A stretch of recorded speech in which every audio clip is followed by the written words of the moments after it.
Welcome to the new chapters in arithmetic. In today we are going to discuss about the percentage. Now percentage is a very common concept that cut across all the chapters on arithmetics. For example, if it is a time and distance, or if it is an average, whether it is a ratio and proportion, or a partnership, or time and work, allegations or a mixture, or simple interest or a compound interest, everywhere you have to calculate the percentage, and you should know how to calculate the percentage with a given complexity in an example. But let me tell you the significance of the percentage. For example, there are two students. One student says to his father, I got 96 marks. Then the father is very happy. Oh, you did a great job. You got 96 marks. Another boy is telling to his father he got 49 marks.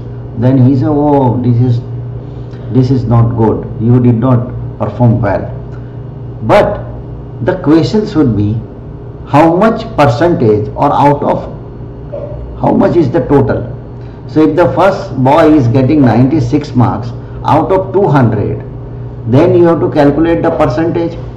The percentage will be, it is somewhere around 47-48%.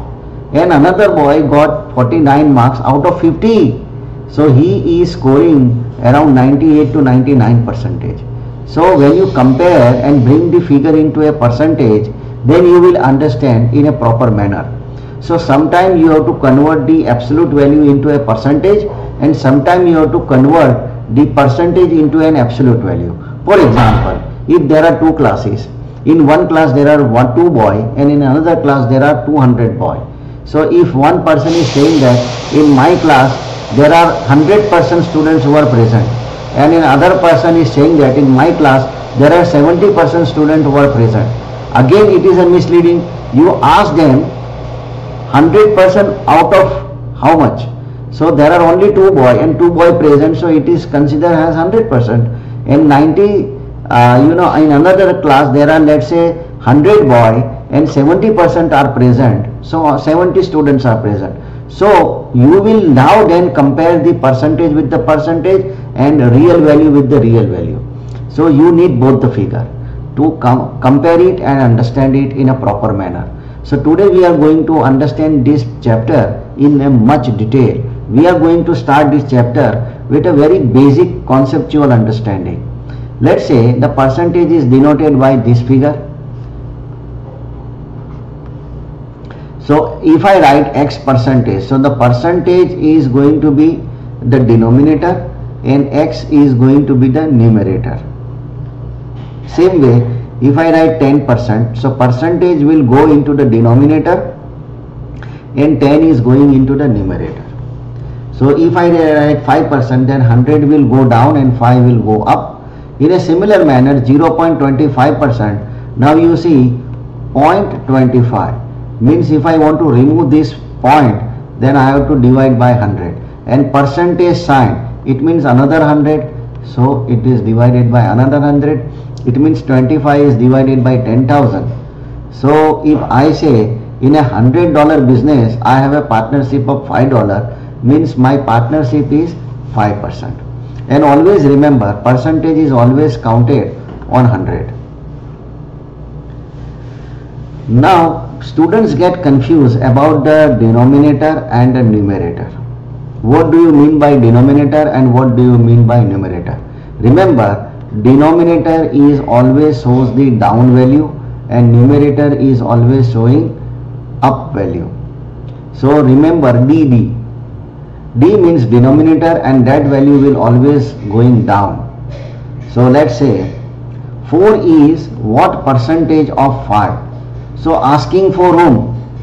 In exam it is asked for 4, and with respect to whom? With respect to 5. So whatever is being asked, that is about the 4, is an upper value or a numerator, and with respect to whom it is being asked, it is respect to asked 5. So you have to put 5 in a denominator.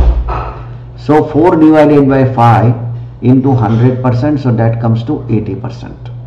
So remember, denominator means it is a down value something which is going down. So 5 divided by 4. So here 4 is a denominator because it is down, and up is a numerator. Let's say 5 is what percentage of 4? So it is asked about the 5, and with respect to 4. Whatever is asked with respect to something, it is going to be the denominator and it is always down. So I am writing 4 here. And what is being asked, what about something which is asked for something, that is 5. So that is going to be your numerator. So 5 divided by 4, that is 1.25% or 1.25. Why? Because 100% means it is 1. So when you learn a statistics or a probability, instead of saying 100%, they may say it is the probability is 1. 1 means 100% or 100% means 1. 10% means 0.1. And 125% means it is 1.25. 4 is how much percentage less than 5? So what is being asked about 4, and with respect to whom? It is 5. So with respect to whom, it is going to be your denominator, and it is asked for 4. So you have to check how much percentage less. So you have to compare 4 and 5, it is 1 less. So 1 less is going to be numerator. So that comes to 20%. 5 is how much percentage less than 4? So you have to compare 5 and 4, and it is 1. So you are in numerator, you have to write 1 because it is asked about 1 less value. How much percentage less? And with respect to whom, it is being asked with respect to the 4, and 4 is going to be the denominator.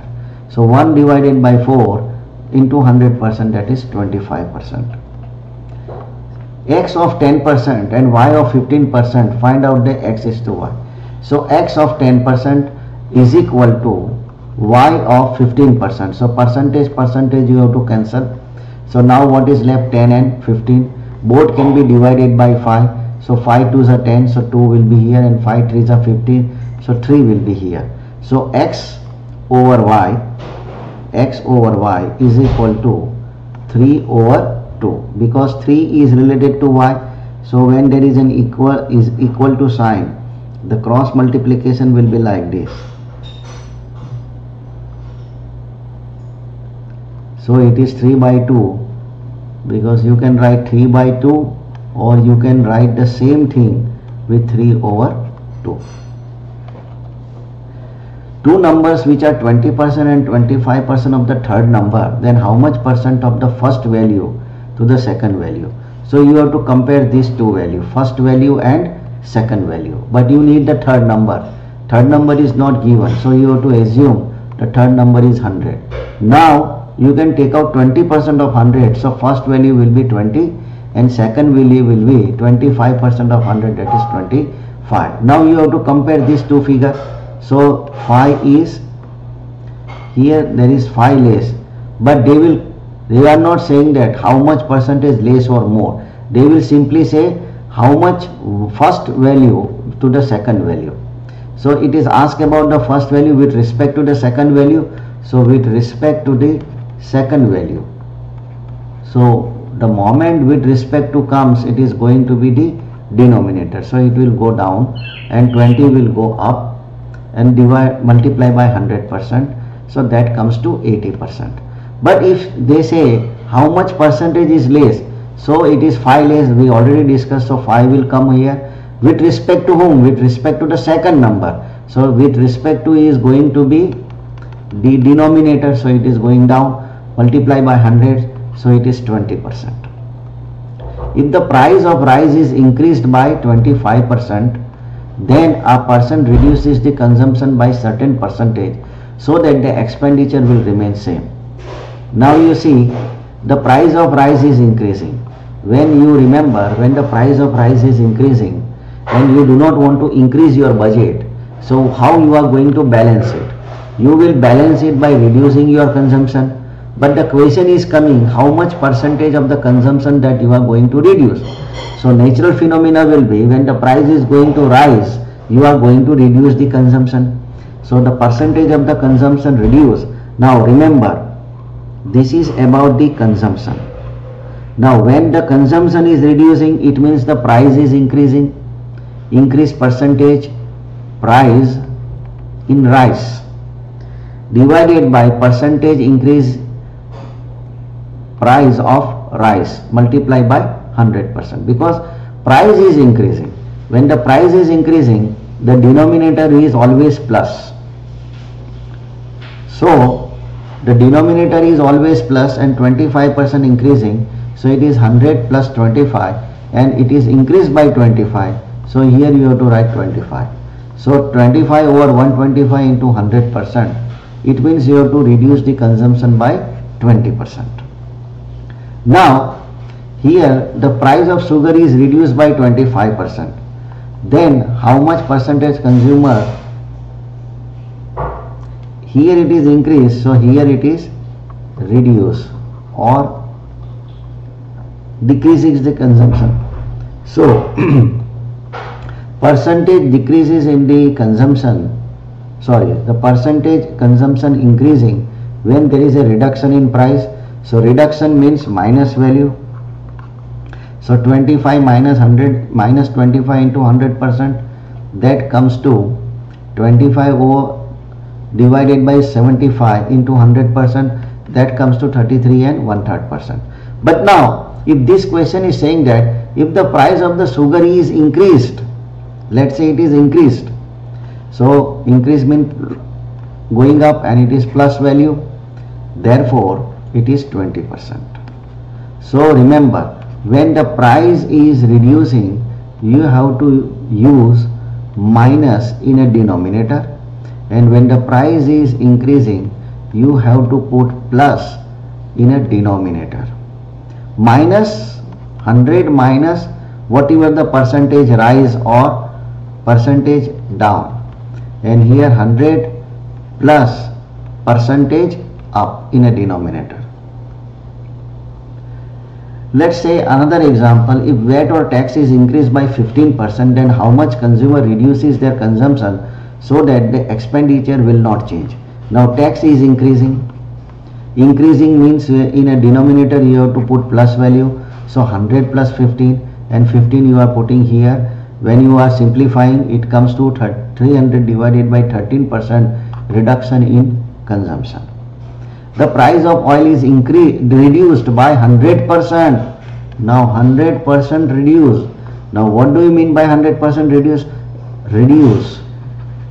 So which figure is going to represent in a denominator? It is 100 minus 100, that is 0.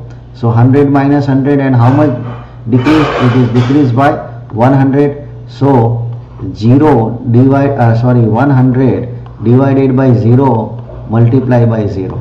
So the value is going to be the infinity. Infinity means unlimited. You can buy unlimited and there is not going to any impact on your budget. So I hope you are going to well versed with the basic concept on the percentage, and now we are going to take up little more example on the percentage in part number 2. So see you again in part number 2.